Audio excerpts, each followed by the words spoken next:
دوستان وقتتون بخیر. اومدیم برای حسینی هستم، مجری تأسیسات. اومدیم برای یه ساختمونی میخوایم گودش بکشیم با امید خدا.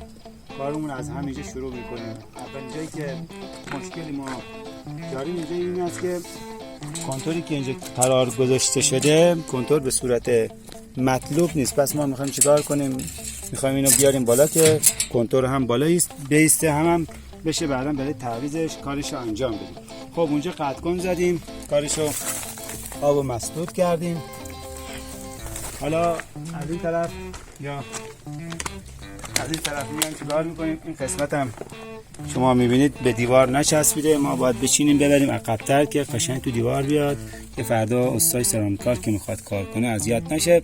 اینجا میاریم، اینجا میاریم بالا، قسمت شیرفلگی یه 10 سانتی از کف میاد بالا. اگه خواست تو کف این سرامیک کنه مشکلی پیش نیاد. از اینجا هم میگیریم میایم تو ساختمون، اینجا استراحه میذاریم برای استفاده همین حیاط باشه. از اینجا هم میبریم برای ساختمون، چون که اینجا فشار آبی خورده ضعیف است.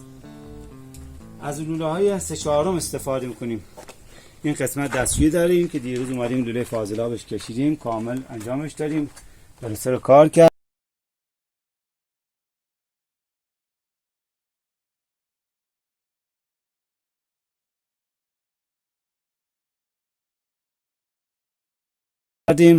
حمام و دستشویی داریم اینجا و یه روشویی هم که اینجا است.